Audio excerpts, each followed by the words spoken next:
everybody. I'm back here in beautiful Haida Gwaii with my buddy Drew Watson, and I'm back for one reason: to chase the giant monster lingcod, the big breeding females that are migratory. They come all the way up the west coast of BC to give birth to their young here in the kelp beds, and then move offshore deeper to these deeper underwater pinnacles. And those big breeders will be sitting right on top of those pinnacles there.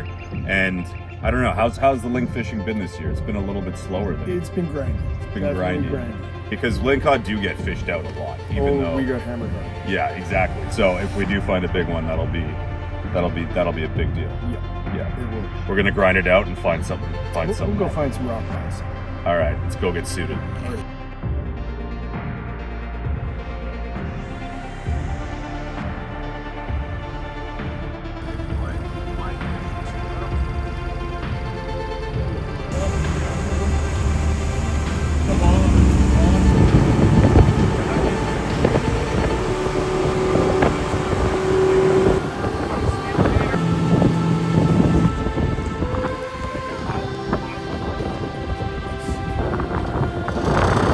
This is gonna be our bait for our lingcod. We're in about 135 feet, 5-inch paddle tail here, soft plastic, an incredible swim bait. This would actually make a great muskie and pike bait too, back home. So we've got J-hook, and then we've got a stinger hook here wrapped on just behind. So about 60% of all our lings are gonna come from this hook when they bite at that orange tail. So it's always good to add a stinger like this at the bottom. So now we're gonna clip it into our snap swivel and get down to see if there's anything in the area, and if there is, they should bite relatively quickly. If you don't feel anything within 5 or 10 minutes, you might want to bump yourself 50 yards in any direction or change depth.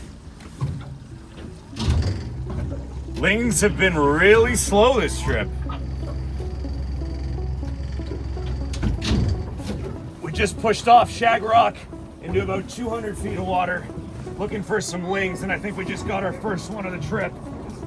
Doesn't feel like a huge one, but at this point in time, I'm taking everything we can get.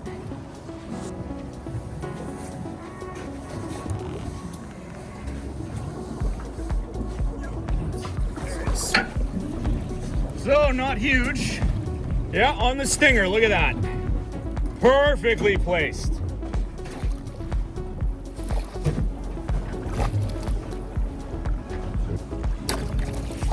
There we go.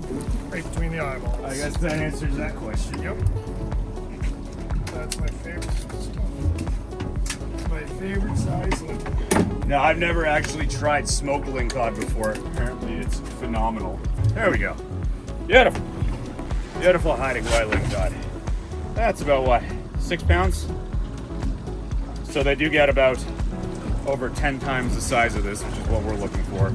So we're gonna keep jigging around here for a bit, see if we can get a bigger one. But if not, we're gonna have to wait till tomorrow, where we go even farther to a secret spot to try to get some big ones on deck. But you can see this one's almost got a blue tinge to it, doesn't it? Yeah. Look at the fins on it. Look at those pec fins. That's why they call them dragons. They got fins. I don't know. Do they really look like a dragon? I guess so. Underwater, yes, they do. Beautiful. Actually, my favorite fish. A lot of people say they're ugly. I think these are one of the prettiest fish in the ocean. Underwater is absolutely Wow. impressive. Look at the teeth on them. Extreme predatory fish. These teeth are too small to get really excited about. When we get a bigger one, put my finger in there and show you. All right.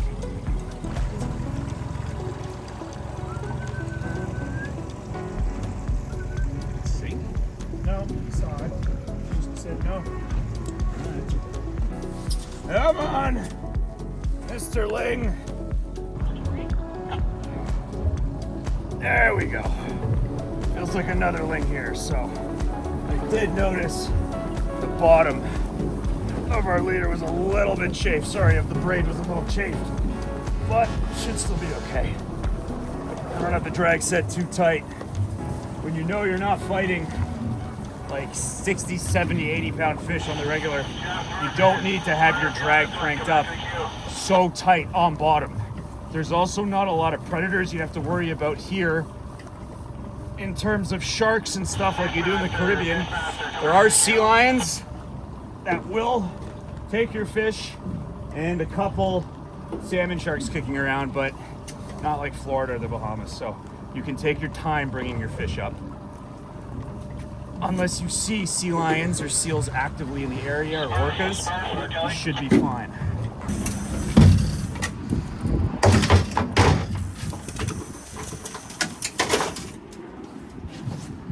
Oh wow. The more blue they are on the outside, the more blue they are on the inside. Is there a way we could wash them, clean this? Like go in the room? Yeah. I'll cut it for you. Sweet. I'll kick them out of the room on a smoke break. Love it. Look at that. So you see inside his mouth, see that blue tinge? Almost like the blue lings in California, the West Coast, Northern Oregon. Beautiful. Yeah, nice little 4.5. Beauty. Good eater. Line just went slack on that drop there. And you're either in a fish's mouth or hooked on a pinnacle. This time, we won. The rod responded. Yep.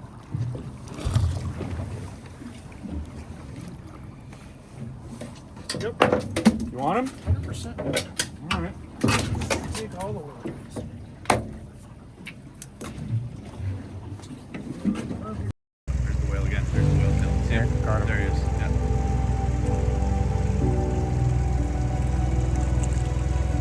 Come on, Larry. Come on, Larry. Oh, yeah. Oh, that's cool. He's huge. He is so big. Look at the size of his tail. He's got a 6.5 foot wingspan.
Buddy. Which way is the friggin' current going? The opposite way. Going against the wind. Just enough wind. When you're jigging these lings, they're either gonna hit on the drop, on the retrieve, or when you jig it up like this, far up, you see the line go slack and then straighten out and go straight back to the bottom. Up, slack, straighten out, go back to the bottom. When they hit on that drop, your line will stay slack and it will not straighten out. It'll be like you just drop the jig head on top of a rock or a pinnacle structure. But a lot of times, that's actually in the fish's mouth when they chomp on it. And that's when you reel down and heave and set the hook, and you're either gonna get rock or a link on. So, if I'm seeing the line, it's still straightening out. The weight is making it drop back down to the bottom. Oh, slack, slack, slack. Nope. Pinnacle. Oh, oh, oh, oh, oh, yeah! We own! There we go! No! It's a ling! It's a ling! Yes! Yes! 5 to go! Beautiful!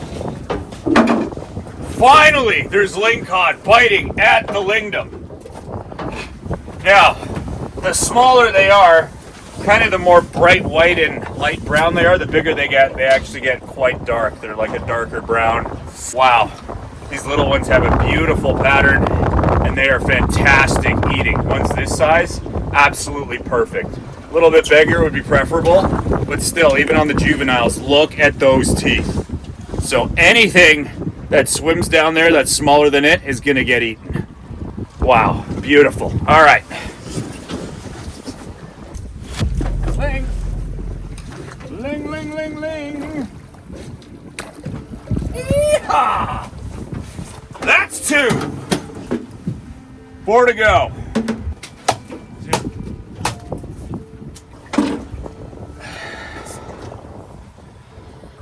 Look at that. Another beautiful pattern on this one. This one's got bigger spots than the last one. Look at that tail. It's got like a pinkish tinge on that there. Wow. Another beautiful little ling. That's gonna be a perfect eater, right? Doesn't get much better, chef special. Okay, that's a heavier ling right there, boys. Oh yeah. Oh yeah. No! Nice. Let's take your time with it.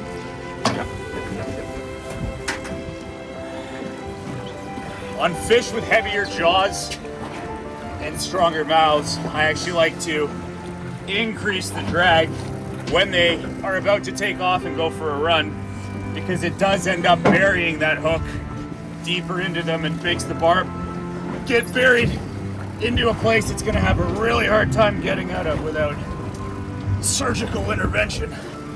But on fish with smaller mouths, they're not as tough, like queen snapper, swordfish. When they go for a run, if you tighten your drag, a lot of times you're going to end up pulling the hook out unintentionally. Unless you want to do that, you shouldn't. So if you're into that, sure, go for it. At least tell people what you are. I really hope this is a giant ling, but the way halibut have been fighting today, just weird head shakes. Here he is. It's a giant fucking ling, God! It's a giant ling. Oh, where's the gap? Where's the gap? Hurry, hurry.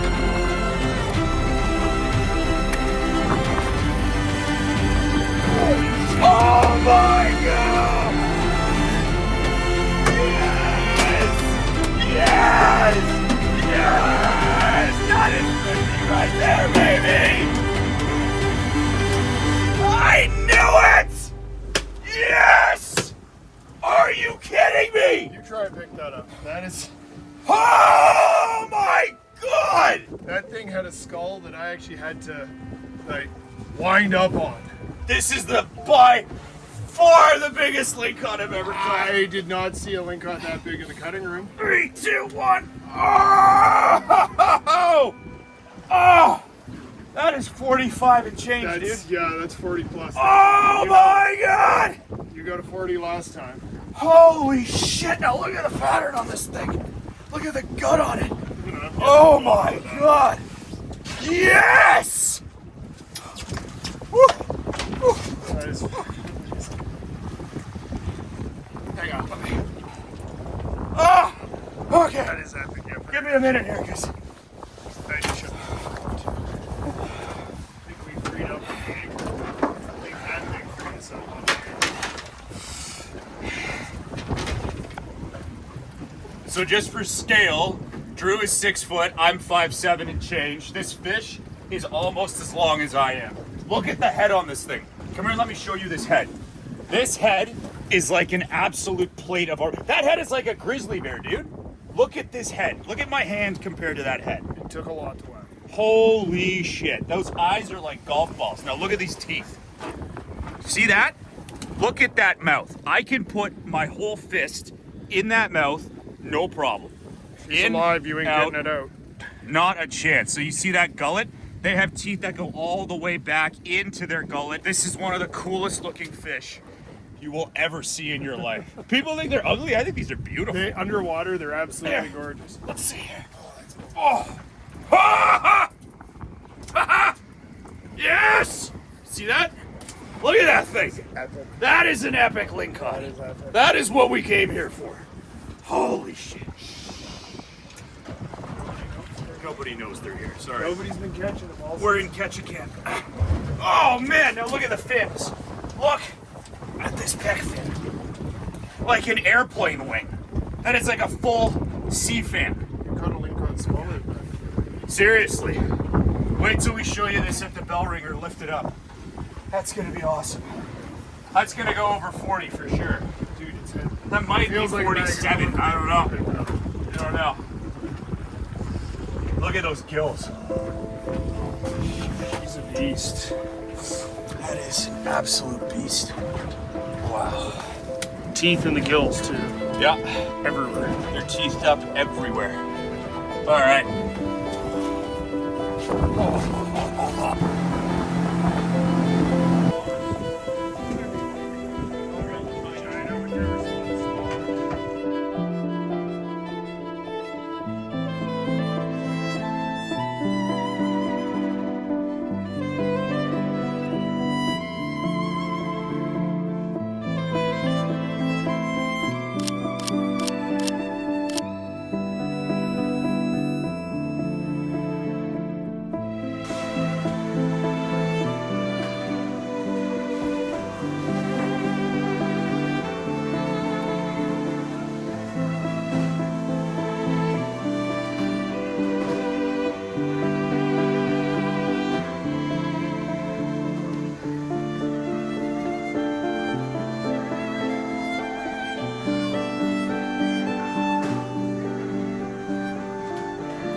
All right, guys, we got our beautiful pieces of lingcod here. Look at that. Look at how perfect they turned out. And we're just gonna sprinkle this up with some Old Bay.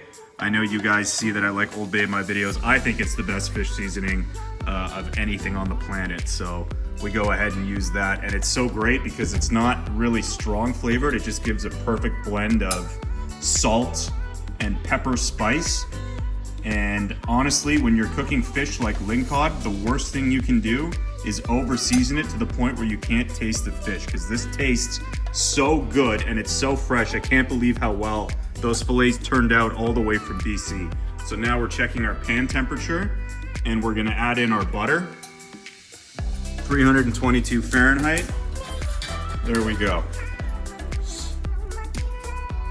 So this fish was actually so big with these pieces, we had to cut it in half so the fillet isn't as thick. The fillets now are just about an inch thick. They were 2 and change before. And that's way too thick to be cooking an even temperature throughout. You can cook it rare, medium rare. You could even do ceviche with it because it's not from fresh water. So as long as you've frozen it at -22 for 48 hours and you've killed those nematodes and parasites, you're good to prepare it any way you want. Now we've got our butter evenly spread through the pan. We start laying our fillets down. Wow, look at that.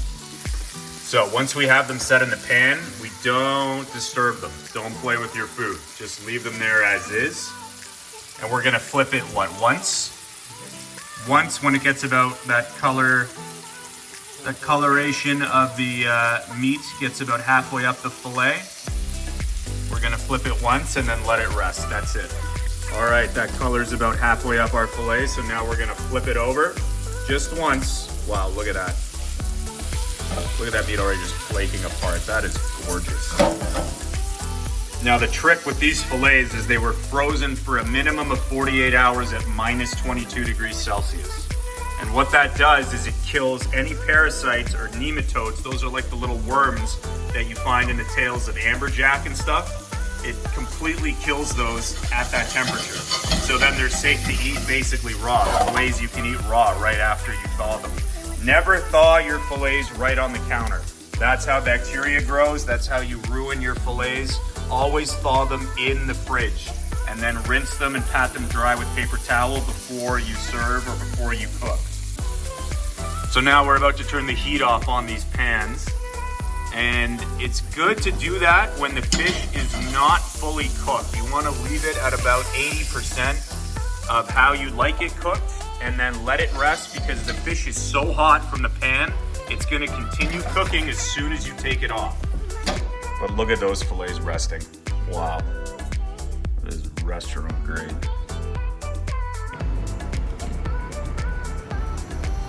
Perfect side garden salad is all we need for something like this. You want to make the fish the star of the show. Look at that.